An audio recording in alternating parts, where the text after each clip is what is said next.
यूं तो दुनिया में कई तरह की सब्जियां हैं, लेकिन उनमें बैंगन बड़ा खास है। बैंगन एक ऐसी सब्जी है जो कई लोगों को तो बहुत पसंद होती है, तो कई लोगों को बैंगन फूटी आंख नहीं सुहाता।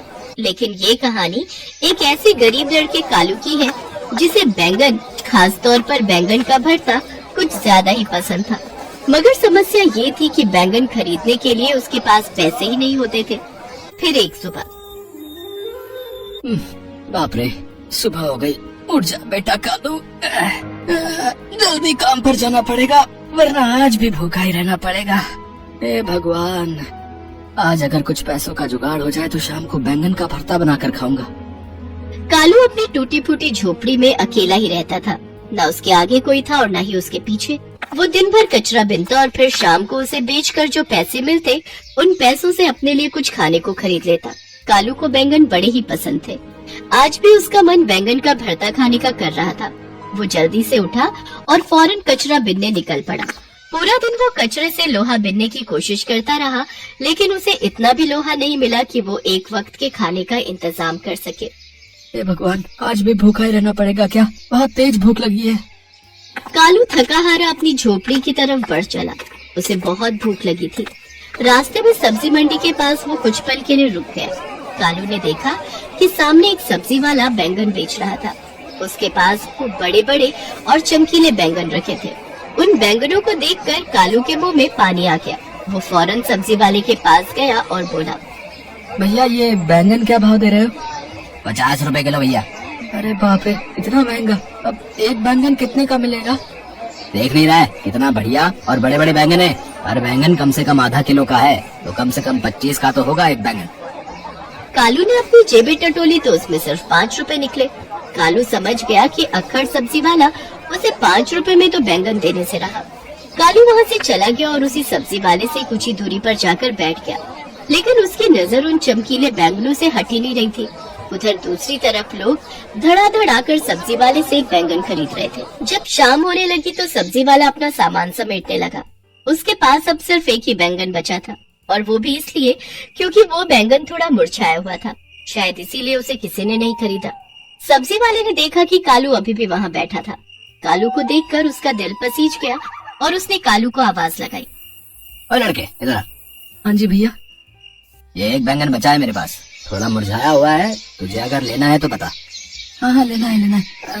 तभी तो बैठा हूँ इतनी देर से, पर मेरे पास बस 5 रुपए है। हाँ ठीक है, ला भाई दे दे और ले जा ये बैंगन। कालू ने झट से अपनी जेब से 5 रुपए निकाल कर सब्जी वाले को दे दिए। बैंगन थोड़ा सा मुरझाया हुआ जरूर था, लेकिन था काफी बड़ा। कालू खुशी खुशी उस बैंगन को लेकर अपनी झोपड़ी की तरफ भागा। घर आकर भी वो काफी देर तक उस बैंगन को निहारता रहा। क्यों बैंगन राजा, देखा तुम मेरी ही किस्मत में थे ना। अब जल्दी से नहा लेता हूँ और फिर चूल्हे की धीमी आंच पर अच्छे से भूनूंगा और मजे से तुम्हारा भरता बनाकर खाऊंगा। कालू उस बैंगन को वहीं छोड़कर नहाने चला गया। उससे भूख बर्दाश्त नहीं हो रही थी, इसीलिए वो जल्दी से नहा धोकर आया और उसने सबसे पहले चूल्हा जलाया। फिर बैंगन को धोने के लिए उसे पानी से भरी बाल्टी में डाल दिया। जैसे ही कालू ने बैंगन को पानी में डाला तो उसे अचानक किसी के रोने की आवाज सुनाई दी। ऐसा लगा जैसे बहुत दूर कोई रो रहा है। कालू ने दरवाजा खोलकर बाहर देखा। कमाल की बात है, यहाँ तो कोई नहीं है, फिर ये रोने की आवाज कहाँ से आ रही है? जब कालू को कुछ समझ नहीं आया तो वो वापस आया और उसने पानी की बाल्टी से बैंगन को निकाल लिया। बैंगन को पानी से निकालते ही रोने की आवाज बंद हो गई। इसके बाद कालू ने जलते चूल्हे पर बैंगन को रखा और मसाले जमा करने लगा। लेकिन तभी उसे फिर से किसी के रोने की आवाज आने लगी, लेकिन इस बार ये आवाज पहले से तेज थी। जो भी है सामने आओ, मैं किसी से नहीं डरता। कालू अपनी रक्षा के लिए लाठी लिए खड़ा था, पर वहाँ कोई नहीं था। तभी उसने चूल्हे की तरफ देखा तो उस पर रखा बैंगन चूल्हे पर उछल रहा था। कालू ने ध्यान दिया, तब जाकर पता लगा कि असल में वो रोने की आवाज उसी बैंगन से आ रही थी। अबे ये कैसा बैंगन है? पहले तो कभी ऐसा नहीं हुआ। कालू बैंगन को बहुत ध्यान से देख रहा था। तभी बैंगन से आवाज आई, मुझे छोड़ दो, मुझे मत मारो। हटाओ मुझे यहाँ से, बहुत जल रहा है। जल्दी करो। भाई साहब, ये सच में क्या हो रहा है? क्या ये बैंगन बोल रहा है क्या? क्या तुम मुझे सुन सकते हो? भगवान, ये क्या हो गया है मुझे? मेरा बैंगन बोल रहा है। नहीं, मैं जरूर कोई सपना देख रहा हूँ। ये सच नहीं हो सकता। मतलब तुम मुझे सुन सकते हो? देखो मैं तुम्हें सब बताऊंगी, बस मुझे जल्दी से इस चूल्हे से हटाकर भगवान जी के पास ले जाकर रख दो। कालू ने कांपते हाथों से बैंगन को पकड़ा और उसे झोपड़ी के एक कोने में लगी शंकर जी की तस्वीर के पास ले जाकर रख दिया। जैसे ही उसने बैंगन को वहां रखा, अगले ही पल एक तेज रोशनी के साथ वो बैंगन फट गया और उसमें से एक बहुत सुंदर परी बाहर निकली। उसे देखकर तो कालू और भी घबरा गया। तुम कौन हो? मैं एक परी हूँ। परी हो तो बैंगन में क्या कर रही थी? लंबी कहानी है, सब बताऊंगी, लेकिन पहले बहुत भूख लगी है मुझे। कई सालों से भूखी हूँ। कुछ खाने को है क्या तुम्हारे पास? खाने को तो तुम्हें थी, मतलब वो बैंगन ही था मेरे पास, उसमें से भी तुम निकल आई और पूरा बैंगन फट गया। अब कुछ नहीं है खाने को। अच्छा चलो, मैं तुम्हें खाना खिलाती हूँ। बताओ क्या खाओगे? सच में? तो फिर तो बैंगन का भरता ही खिला दो। परी ने अपनी छड़ी घुमाई और अगले ही पल कालू के सामने एक प्लेट में ढेर सारा बैंगन का भरता मौजूद था, साथ में ढेर सारी रोटियां भी। कालू ने फौरन एक निवाला मुंह में डाला और आंखें बंद करके बोला, कसम से पूरी जिंदगी में ऐसा भरता कभी नहीं खाया। इतना अच्छा होता है क्या? और क्या, मैं जान दे सकता हूँ इस भरते के लिए। हाँ। क्या सच में? हाँ सच में। अरे वो छोड़ो, तुम तो ये बताओ कि तुम आखिर इस बैंगन में घुसी कैसे? मैं परीलोक की राजकुमारी हूँ और मेरी माँ परीलोक की रानी है। कई साल पहले की बात है, मुझे बचपन से ही बैंगन कभी पसंद नहीं थे। परीलोक में मैं जहाँ भी बैंगन देखती थी उसे अपने जादू से गायब कर देती थी। मेरी इन शैतानियों से सब लोग परेशान थे, लेकिन एक दिन मुझसे बहुत बड़ी गलती हो गई। एक दिन उड़ते उड़ते मैंने देखा कि एक साधु अपने लिए बैंगन की सब्जी बना रहे थे। मुझे बैंगन को देखकर बहुत गुस्सा आ गया और मैंने वहाँ रखे बैंगन को मिट्टी बना दिया। साधु ने मुझे ऐसा करते हुए देख लिया और गुस्से में उन्होंने मुझे श्राप दे दिया। उन्होंने मुझे इस बैंगन में कैद कर दिया। बस तब से ही मैं इसी बैंगन में बंद थी। पर उन्होंने कहा था कि जब कोई सच्चे दिल का आदमी इस बैंगन को भगवान के सामने रखेगा तब मेरा श्राप टूट जाएगा। और देखो, आज उसी तरह से तुमने मुझे आजाद कर दिया। बाप रे। इसका मतलब जब मैंने बैंगन को पानी में डाला और जब चूल्हे पर रखा तो तुम ही इसके अंदर चिल्ला रही थी। और नहीं तो क्या। वैसे अब तुम करने क्या वाली हो? परीलोक जाकर सबसे अपनी गलतियों के लिए माफी मांगूंगी, लेकिन उससे पहले एक और जरूरी काम करना है। वो क्या? तुम्हारा शुक्रिया अदा करना है और तुम्हारी एक इच्छा पूरी करनी है। बताओ क्या चाहिए तुम्हें? वैसे तो कुछ खास नहीं, बस एक बैंगन और मिल जाता तो वो कल के लिए। कालू की बात सुनकर परी मुस्कुराई और फिर उसने कालू की झोपड़ी के सामने खाली पड़ी जमीन की तरफ देखकर अपनी छड़ी घुमाई और अगले ही पल वहाँ बैंगन का पूरा एक खेत खड़ा हो गया। लो भाई कालू महाराज, अब जितने चाहे उतने बैंगन खाओ। अरे वाह, तुम्हारा बहुत बहुत शुक्रिया। अच्छा सुनो, मैं बैंगन का भरता बहुत बढ़िया बनाता हूँ। जाने से पहले मेरे हाथों का बना बैंगन का भरता खाओगी ना? हाँ, क्यों नहीं, पर थोड़ा सा। हाँ।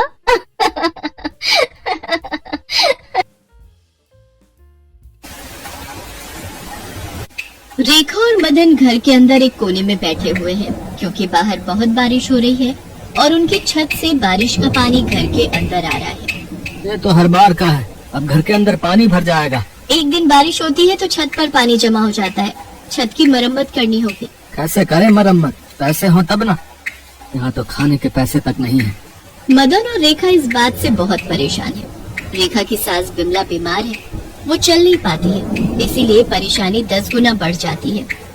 बिमला बिस्तर में सोई हुई है और छत से उसके ऊपर बारिश की बूंदें गिर रही हैं। माँ जी, आप ठीक तो है ना?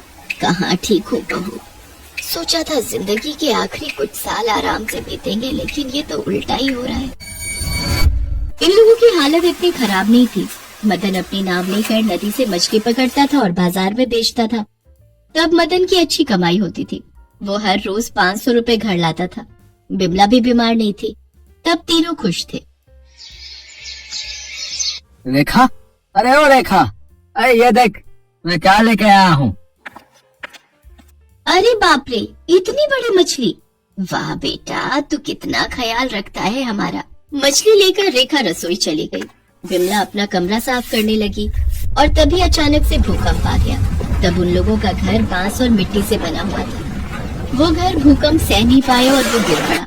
बिमला उस घर के नीचे दब गई। बचाओ, मुझे कोई बचाओ। उधर मदन के ऊपर भी कुछ बांस गिर गए और मदन का दाहिना हाथ टूट गया। बस रेखा बच गई।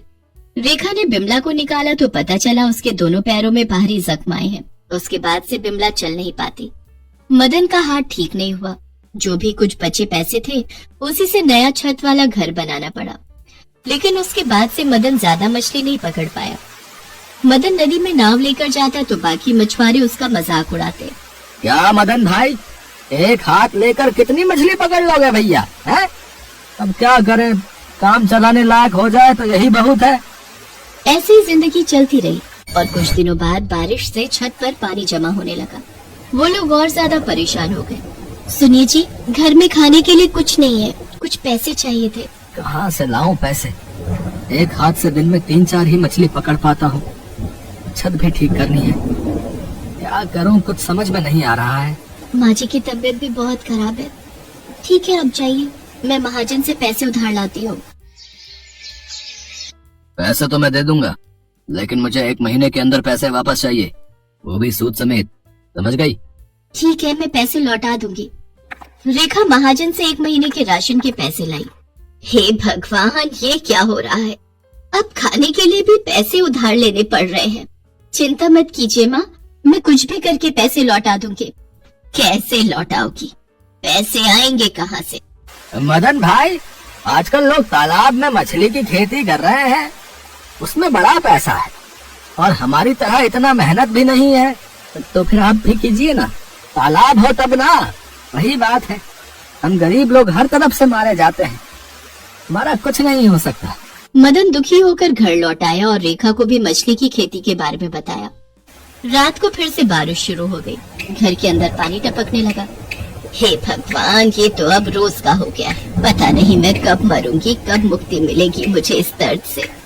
ऐसा मत कहिए माँ, हम सभी मिलकर कुछ न कुछ इंतजाम कर लेंगे। आपका पैर भी ठीक हो जाएगा। कहाँ से होगा? पैसे क्या पेड़ पर उगेंगे? रेखा चुप हो गई। उसके पास बोलने के लिए कोई शब्द नहीं है। एक बेटा और बहू की जिम्मेदारी होती है अपने माता पिता और सास ससुर का ख्याल रखना, उनको सुख देना। लेकिन जहाँ खाने के लिए पैसे उधार लेने पड़े, वहाँ सुख तो दूर दूर तक नहीं दिखता। अगले दिन मदन नाव लेकर मछली पकड़ने गया, लेकिन आज भी मदन को खाली हाथ लौटना पड़ा। ऐसे ही चलता रहा तो हमें भीख मांगनी होगी। क्या करूं?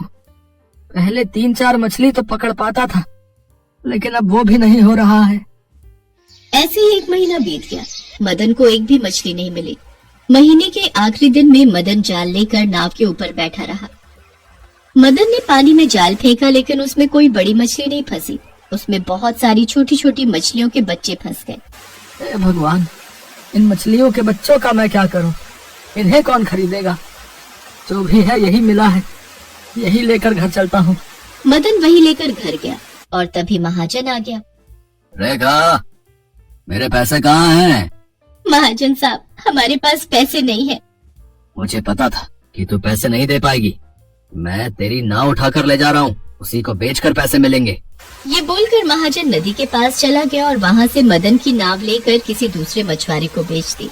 मदन बहुत दुखी हो गया और तभी जोरदार बारिश शुरू हो गई। छत पर कमर तक पानी जम गया। बिमला और मदन बैठकर रोने लगे। हम तीनों मर जाएंगे, अब क्या होगा? तभी रेखा ने देखा कि मदन एक पॉलीथीन में ढेर सारी मछलियों के बच्चे लाया है और वो देखकर उसके दिमाग में एक आइडिया आया। अब यही हमारी आखिरी उम्मीद है, मैं छत पर मछली की खेती करूंगी। छत पे? लेकिन छत में मछलियों की खेती कैसे होगी? जैसे तालाब में होती है। ये छत तालाब के जैसा ही बन गया है। घर में बस कुछ आटा पड़ा हुआ है, इन मछलियों को यही खिलाऊंगी। उसने सारी मछलियों के बच्चों को छत पर जमे हुए पानी में छोड़ दिया और 1 महीने के अंदर छत पर बहुत सारी बड़ी बड़ी मछलियां तैरने लगी। तीनों खुश हो गए। बहू, तुमने करके दिखाया, तुमने छत पर मछलियों की खेती की। हमारी परेशानी को तुमने एक मौके की तरह इस्तेमाल किया। अब भी काम बाकी है। इन मछलियों को मैं बाजार में बेच कर आती हूँ। रेखा उन मछलियों को लेकर बाजार चली गई और उन्हें बेचकर उसे अच्छा पैसा मिला। अरे वाह, इन पैसों से मैं और मछलियों के बच्चे खरीदूंगी और ज्यादा व्यापार करूंगी। रेखा ने वही किया। कुछ ही दिनों में आसपास के सारे लोग रेखा को मछली वाली बहू के नाम से पुकारने लगे। रेखा ने घर की छत ठीक करवा ली और छत के ऊपर ही तालाब बनाकर मछलियों की खेती करती रही। ऐसे वो बहुत अमीर हो गई। उसने अपने पति और सास का ऑपरेशन करवाया और दोनों बिल्कुल ठीक हो गए। इसके बाद वो तीनों खुशी खुशी जीवन बिताने लगे।